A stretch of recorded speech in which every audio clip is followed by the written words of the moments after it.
right, what's up, everybody? We're back with another episode of Greetings from the Garden State. I'm Mike Ham. We are here in Pompton Plains, New Jersey, actually my birthplace, at Mayernik Kitchen with Shannon Mulligan-Mayernik. That's going to be a mouthful to say over the course of the whole episode. But Shannon, welcome to the show. Thank you. Thank you for having me. Of course. And this is a cool little spot because this is like a throwback for me. Right. Just because I grew up here. But this is relatively new. This was not here, full disclosure, when I was here. But tell me a little bit about what is Mayernik Kitchen, and then we'll just kind of talk about you and all that kind of stuff. Sure. So Mayernik Kitchen is an herbal apothecary. We like to say a modern day herbal apothecary. Started in 2015 by my husband Matt and I, and we really have been working hard at trying to create this, place where people could come and feel welcome and, safe kind of, because we are working with plant medicine. So sometimes it gets a little vulnerable for people. Yeah. But we started, like I said, 2015 at our house. Matt was harvesting one day and came across a huge patch of oregano, and he's like, what am I going to do with all of this oregano? So we literally had 2 bottles of wine that night, sat down and just started throwing ideas out, and it kind of just bloomed from there. We started as a subscription box type of company. Okay. Which didn't do well at all. It was really hard to come up with 5 or 6 new products every month to send to, our customers. Sure. So we were really pulling at the strings to come up with unique products, and we found ourselves kind of making products that didn't go in line with what we wanted to do. Yeah. So we did that for about a year and just decided, let's work with plants that we're growing and make products that we love, use, and want to share. Yeah. So that's kind of how it started, 6 years ago. Right. So you mentioned harvesting. Yes. What do you live on a farm? Is that? We don't live on a farm, so Okay. we live, a couple towns over. We have a home garden. Okay. But we do lease land up in Wantage, New Jersey, in Sussex County, where we grow over 50 medicinal herbs. Okay. Varieties. So Sure. we probably have about 5,000 plants in the ground at this time, and then we just continually grow from seeds. So we'll be starting seeds in about 3 weeks at home under lights, and then, it progresses up onto the farm. Okay. So it progressed up to the farm, and then eventually you open up this spot. But so did you have a background in herbal medicines and things like this? It was just we just have this oregano, and now we're just gonna learn what we can do with it. Why not open an Italian shop? Right. My headphones almost fell off. But Good question. So I had taken a class about 12 years ago with now my friend and mentor, Robin Rose Bennett, and it was on plant medicine. So I met her at this tiny little herb shop up in Chester, New York, and absolutely fell in love with the idea of plant medicine. Yeah. So from there, that takes me back about 12 years, started studying it kind of on my own, books, went to classes, and then ended up getting accepted into her 3-year apprenticeship, which totally opened my mind to so many things. Yeah. So that's when I really got into wanting to work with the plants and make the medicine. Matt had always been a gardener, grew up gardening. Okay. I didn't. But he grew up with his family gardening, so he always had his hands in the dirt. So that's really his forte. Yeah. He loves gardening, growing, things like that. Right. Love that. So, and then you mentioned it started as a subscription box service, which you said Yep. didn't do great, which is fine. I mean, Yep. not every business is a winner right out of the gate. But then, so you're doing these things, and then you open up a retail spot. So take me through the thought process with doing that. Sure.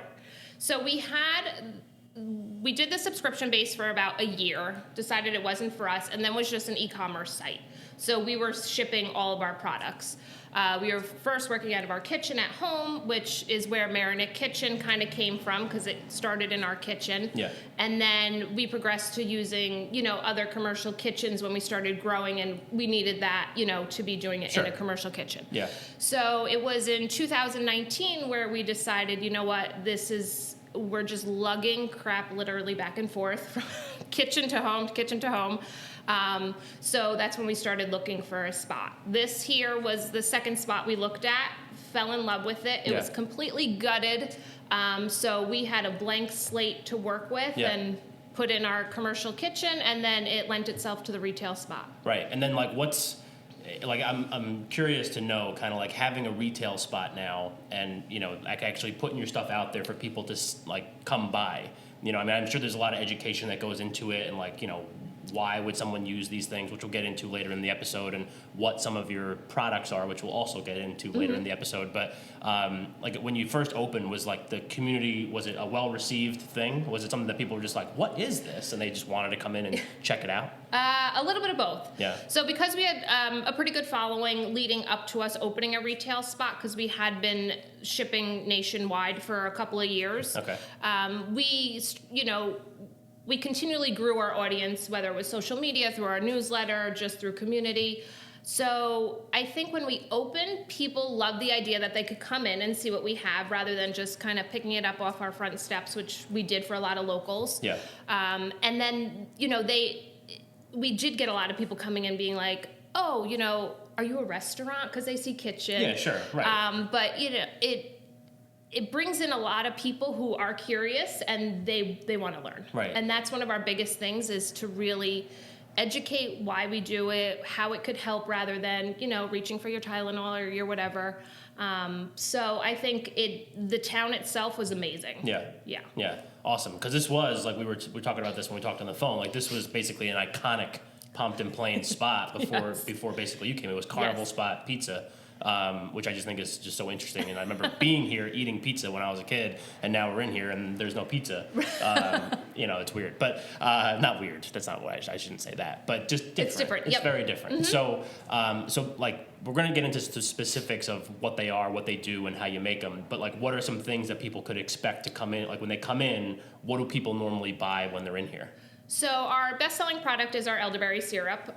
It's been our number one product for the past 6 years, so we haven't changed the recipe once, so it's been the same ever since. We're just making it in larger batches now since we have our own kitchen. Yeah. So it's really, people I think find us through the elderberry syrup and then start to get interested in, okay, what else do you have? What's a tincture? How can I use this? Oh, you make salves. Oh, you support other local makers, and we have them in the shop. So it kind of opens their mind up to, let me see what they have, because a lot of people will walk in and be like, I don't know where to start. Yeah. So I always ask, is there something you're having trouble with? Sleep, anxiety, digestive issues. And then you kind of just get the conversation started. Right. Yeah, I was going to ask, like, what are some things that these would, I mean, I know we're going to do specifics again, but like, people come in here and like, is it kind of like a concoction of different things? Like, here, have elderberry syrup and tincture. I don't even know what that is, but we're going to talk about that later. But it's just kind of like trying to figure out like what's best for them, I guess. So we kind of guide them into, what we think would be best for them. Clearly, we're not sitting down and having a consultation, so I'm not getting a full background. So it's always a suggestion on what we think may work for them. Yeah. So it could be, like I said, digestive issues, or I can't sleep, or I'm so stressed that it's causing digestive issues. Sure.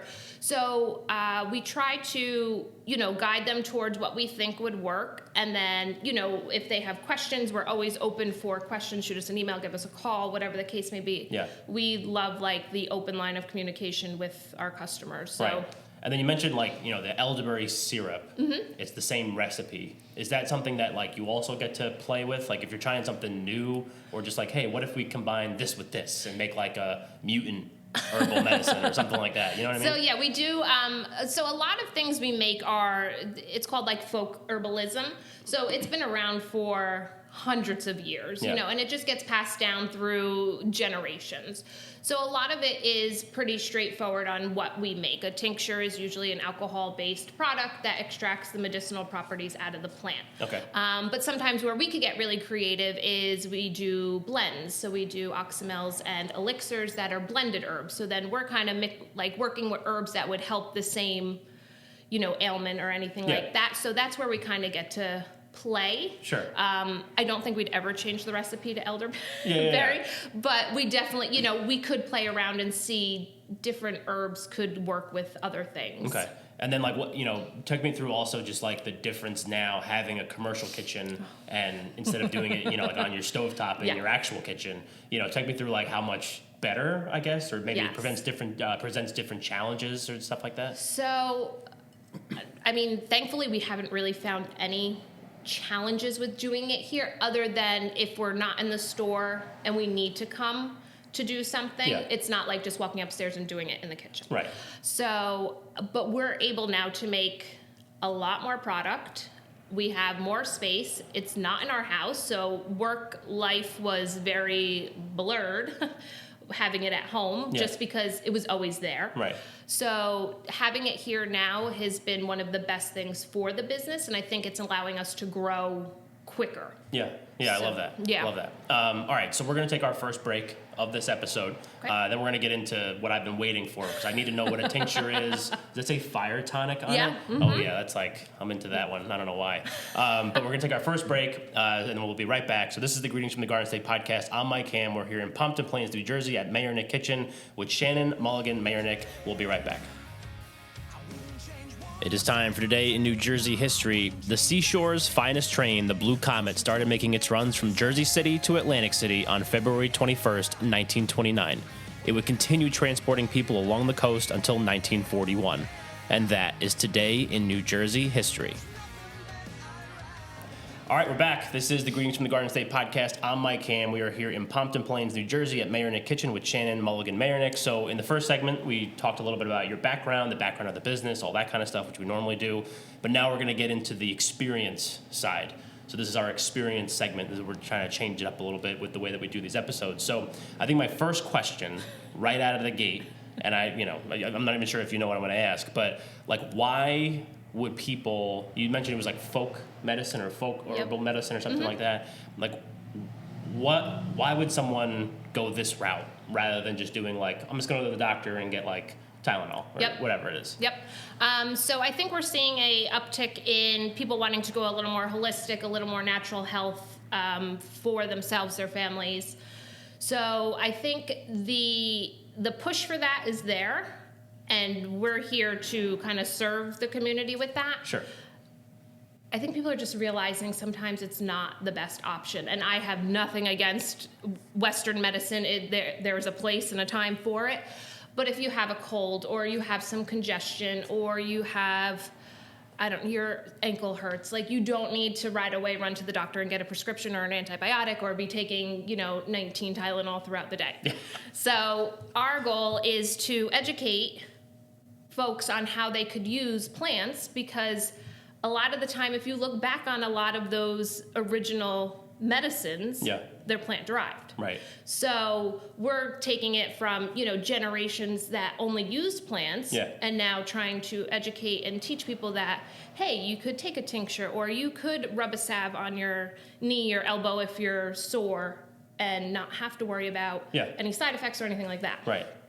So that's our goal, and that's what we're trying to teach. Okay. So I think, introducing it to anybody is great. Yeah. Like you've tickled my fancy. So the elderberry syrup, we've talked about it like 5 times already. So it's right there. Yep. So we'll show it to the camera so people watching on YouTube can see. And then, so what is elderberry syrup and what does it do? Sure. So it's an immune boosting syrup, and it is made with just 5 ingredients. So we make it with dried elderberries, dried cloves, dried cinnamon, fresh ginger, and raw honey. That is Jersey honey. Okay. So we try to keep it local, as local as we can. So the elderberry syrup, it simmers for about 8 to 10 hours when we have it on the stove. And it's literally just simmering in water. We then take it off the water, strain it, and that's when we add the honey. We don't want to add the honey while it's hot, because that's going to either burn or, it could like crystallize a sugar, or it will lose its benefits. Okay. So you want it in that like raw state. Yeah. So with just 5 ingredients, we take a tablespoon daily, and that's what we recommend most people to do. If you're feeling sick or run down, you could up it to 2 to 4 tablespoons a day. So instead of reaching for that NyQuil or, something to help a cold or a you probably could take it for bronchitis. It would help with a, sore throat or a cough.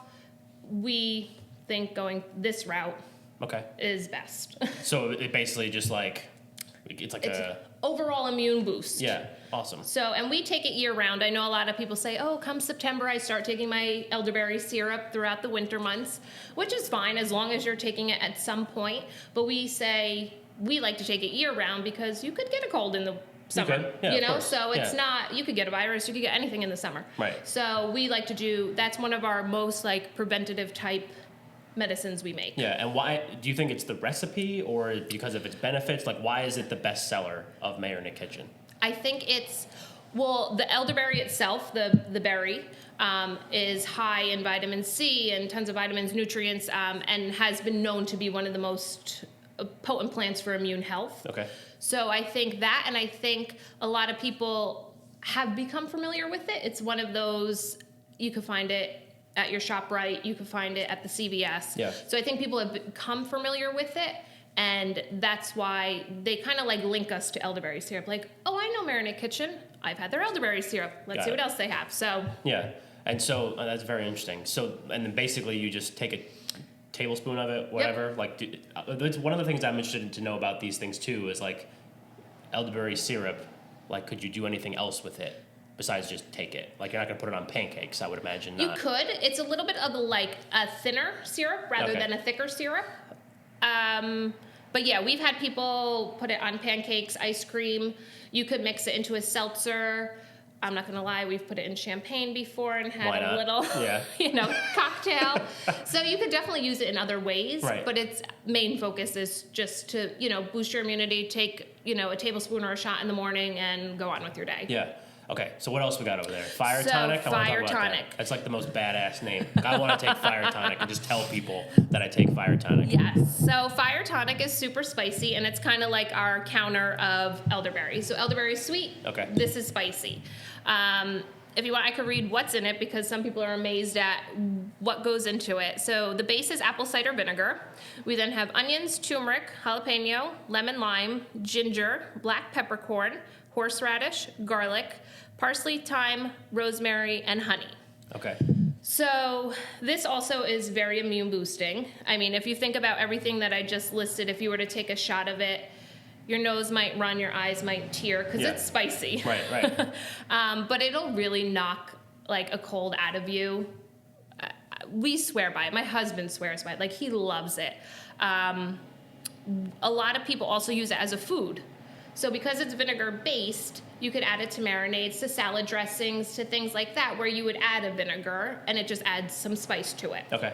So just so like these things we're talking about when you're doing them those different ways. Like if you put the elderberry syrup in your champagne, does that like affect its efficacy? Well, you probably don't want to do that all the time. Because I would imagine too much champagne would not Right, be good. yeah. But I mean, you're still getting it, you're still taking it, so I don't think it would, not dilute, but not make it as effective as if, you were to take it straight. Right. So the Fire Tonic, if you were to do it as a food, you're going to probably use a tablespoon or so. So it's not like we also take a tablespoon of this or like a little shot glass of it and just swig it back. Yeah. I usually have to like hold my nose and close my eyes and Get psyched up Yeah. for the fire tonic. Yeah. But you said essentially has like the same properties Yep. as not properties, use, Yes. I guess, as Yep. the So elderberry you syrup. could do this medicinally. I tend to reach for the Fire Tonic, not medicinally, preventively. I tend to reach for it if I'm already feeling sick or run down Okay. or wake up and just feel like crap. Yeah. I'll take it. Right. The elderberry I tend to take almost every day just as like part of my habit now. Okay, cool. Yep. And then what else we got over here? We have a tincture. So I just happened to pull a white pine tincture. It's since been white pine's been one of my absolute favorite trees to use in medicine for years. It was a plant ally of mine when I was doing my apprenticeship, and I've just learned to, I use it all the time. What's a plant ally? So a plant ally is something, when I was doing my apprenticeship with Robin Rose Bennett, every year, so I was with her for 3 years, every year you had a plant and you focused on that plant. Okay. So it's kind of just a plant you sit with, you work with, you learn everything about it. So the white pine is the tree of peace, Okay. which I think we could all use. Everyone loves peace. Yeah. Grows everywhere in New Jersey pretty much, so it's very accessible. So we make a white pine tincture with it for digestion and respiratory. And I also like to use it if you're just having one of those days and you just need like a hug. I call it a hug in a bottle. So like it's in a dropper bottle. It The other is, two so- are in like actual bottles. Yep, so you would take like a dropper full. You'd squeeze the bulb and take a dropper full. You could take it straight, which I tend to do with most of our tinctures. Yeah. You could put it in tea, water. If you're doing a shaker or smoothie, you could put it into that. Okay. It won't dilute it or, cause any, dilution. Yeah. So a tincture is something you extract. We use alcohol to extract the medicinal properties. Okay. You could also do a water extraction, which would be a tea. But when we do the alcohol extraction, so we're taking the alcohol constituents out of the plant. Okay. So when you work with constituents, it's either alcohol or water. Got it. Got it. We make our tinctures with alcohol. Okay, cool. So we got syrups, we got tonics, we got tinctures. That's what we got on the table right now. And you mentioned salves. Yep. What's a salve? So a salve you would use externally. Salve. You use externally like you would a lotion or something like that. Okay. So All right, like an oil-based. ointment. Like an ointment. Okay. What else do? We do the elixirs and oxymels. We have flower essences, which you use energetically. Okay. So you take them internally, but it's more for like energy moving and more of like a spiritual type of medicine rather than if you have a headache or digestive issues. Okay. What about the sleep one? That's what I'm interested in. Like, what would I use for sleep? Yeah, so 'Cause I don't sleep good. my favorite herb, or we'll call it a weed because it's a very invasive plant here in New Jersey, is mugwort. Okay. Grows everywhere. People are trying to eradicate it everywhere. And I'm like, give it all to me. Give Shannon your mugwort. Yes. If there's any takeaway from this episode, Yes. that's what we got to do. It grows wild. It's a great sleep aid. It also induces lucid dreaming. So if you're into dream work, it's a great plant to work with. It's super bitter, so I wouldn't recommend taking it as a tea or anything like that. I like to take it as a tincture. Okay. Yeah. So, yeah, there's a lot of like extra stuff. Like you mentioned, like dream work. Like I just want to like get knocked out. Like I don't want to wake up in the middle of the night, like that kind of stuff. Yep. But I think it's interesting because this is all like, it kind of marries like medicine side with like a spiritual side, and it's very, like you said, like holistic. Yeah. And I think that not many people, maybe not many people, but a lot of people don't do that kind of stuff. And it's like the connection of earth to body, connection. So we like to think of it in those terms too. Yeah. And then, so one of the other questions that I had too was like, you were reading off the ingredients of the fire tonic before, and you mentioned like with the elderberry syrup, the honey's New Jersey honey. Are these things like, what would you say if you could ballpark a percentage of stuff that you're actually growing yourself and bringing in here to make? I'd say about 60%. Okay. Yep. All right. So a lot of our tinctures are single herb tinctures, so that we're working with just one herb.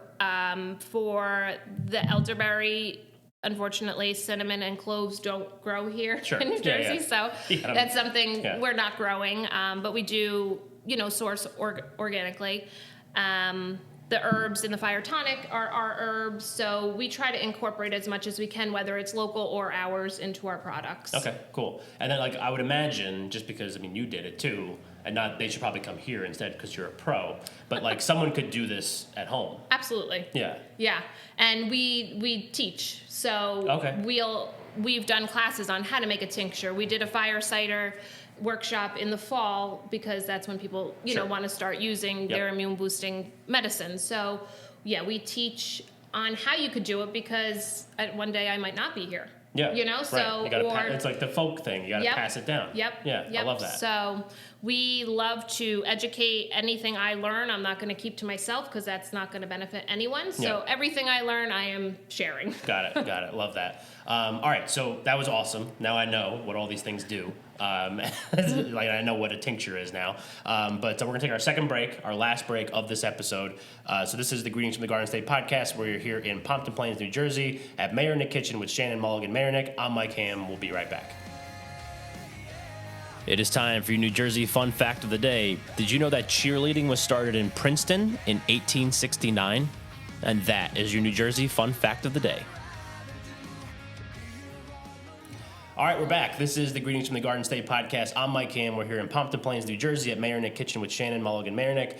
So Shannon, that was pretty good. I did that real fast. That was very good. In the first segment, we talked a lot about the background of the business, kind of like what you do here, what Mayernik Kitchen is. We learned about elderberry syrups and fire tonics and tinctures in the second segment, and kind of like what they do and how you make them and all that kind of stuff. But in our third segment, for all of our episodes, we always like to tie it back into the community in some way.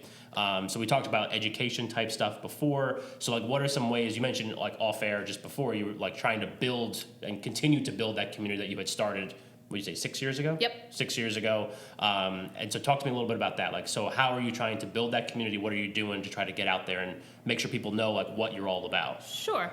So our whole thing is to build a community around this and to make people aware that it's available for them. It's kind of like the people's medicine. So we have a weekly newsletter that we send out.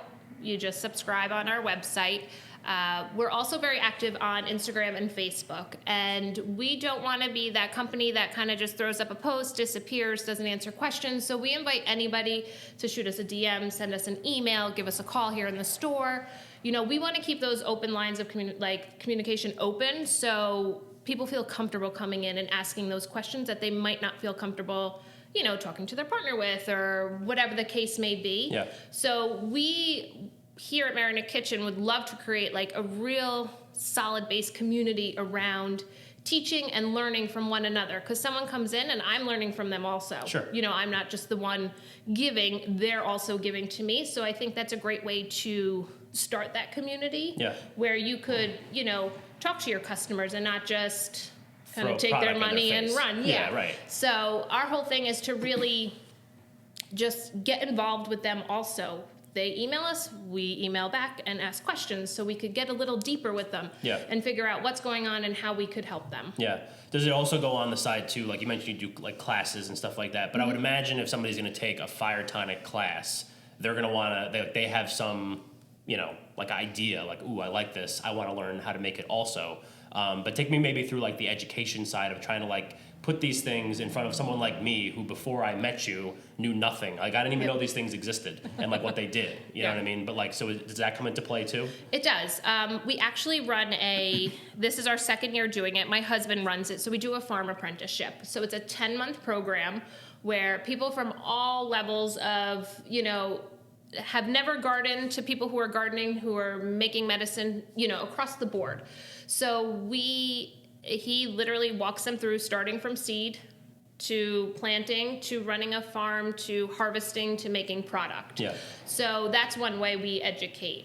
We hold classes here in the kitchen. We hold classes out in the field we do weed walks and, you know, talk about plants that are growing. So it's really just a lot of teaching others what we know. And, you know, you could be a beginner, you could know nothing about plant medicine, and you're like, oh, I'm interested in learning how I can make one product for me and my family. Yeah. So we do things from beginners to, like I said, people that have been gardening and are making things but want to take it even further. Right. And then like you were talking a little bit before when we first opened with the first segment, how, you know, Pompton Plains, the community around here was very open and like very welcoming and all that kind of stuff. And, you know, I'm not sure how, like I remember that liquor store across the street has literally always been here since I'm 31. That liquor store has been here for at least that long. But a lot of the businesses down here like have changed. Yes. Like there's no more Jones Hardware, there's no more nothing. Right. So I think it's interesting to kind of to see the changes in any town.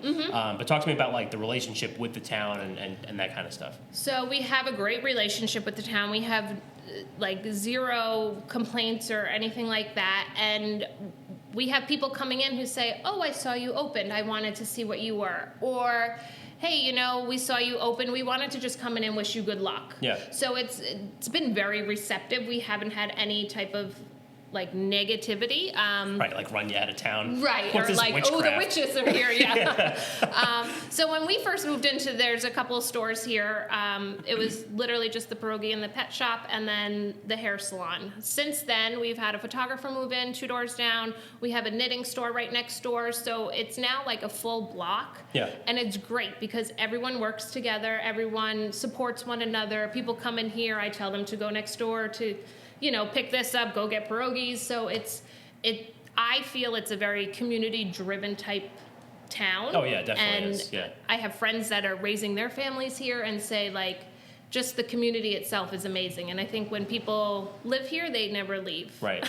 Yeah, and like I love that part too, because like a lot of times, like when we talk about these things, I think, you know, people like automatically assume like, well, these small businesses, they need to be active in the community. But at the same time, it's like the reverse is also really cool to see Yep. like the changes happening and putting a place like this. And we joked about the witchcraft stuff, but it's like, you know, that's something like people can benefit from a place like Yes. this. Yep. And I think like being open to that and being willing to come and try it, I think that's the most important Yes. thing, obviously. And I always like to see that kind of reverse community relationship, not the business selling Mm-hmm. stuff to a people, but the people like supporting them in ways that go beyond, you know, just making sure that the register is full. Yes. You know? Yep.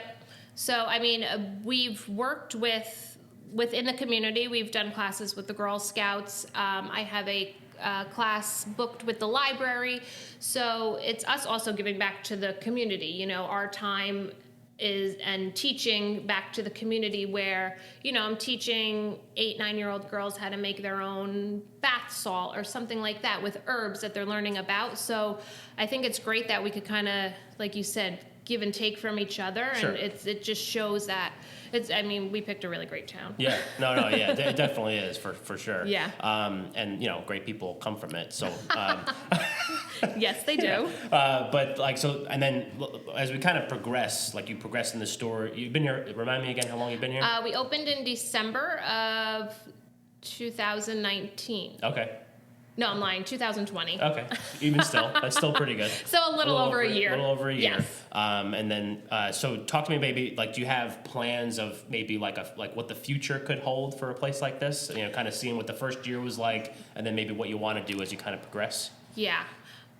We definitely want to start hosting more workshops. Yep.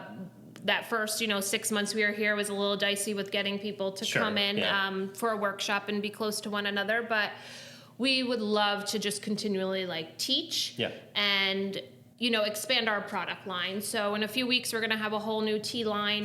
We're going to be setting it up right over there. So we're expanding product wise and also education wise. We're also in 12 or so stores within the local, Okay.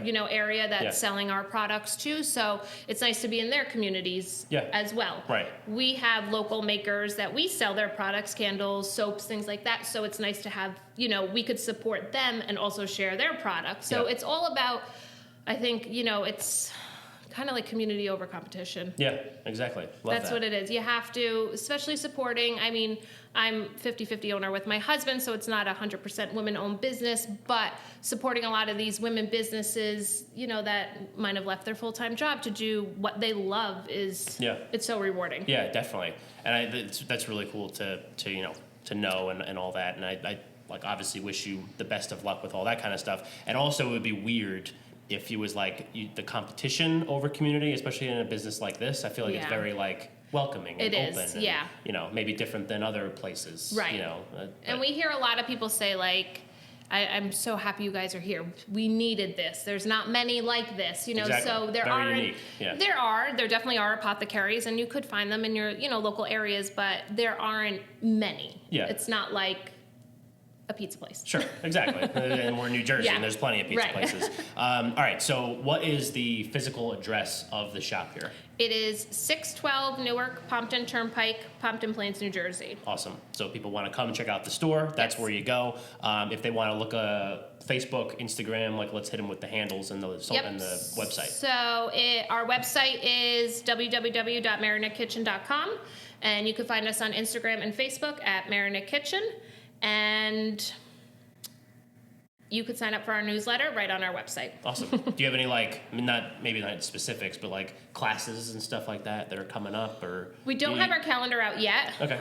It will be released soon, and we're going to start classes mid-March, which will give us the opportunity to do some in the kitchen and then some outside. It's a Awesome. lot easier to work with fresh plant material, right. then dried. Even though we do get have some to slush from outside, Yeah, right. you know, bring that into the kitchen, see what we can do with Yeah, that. right. But yeah, so come mid-March, we should have our calendar out, and we usually host about 2 to 3 classes a month. Awesome. All right, so if people are listening and you want to go check out Mayernik Kitchen, she gave you the website, she gave you the social handles. There's the calendar coming out soon enough, I hope. Yes. And then, or you could just come down and check it out and Yes. grab a elderberry syrup or a fire tonic or a tincture, because we learned what those were today. But Shannon, thank you so much for Thank having us you. here today. This was great. Really appreciate it. Yes, thank you. So this has been an episode of the Greetings from the Garden State podcast. I'm Mike Ham. We were here at Pompton Plains. We were here in Pompton Plains, New Jersey, at Mayernik Kitchen with Shannon Mulligan-Mayernik. Thank you again for listening, and we will catch you next time.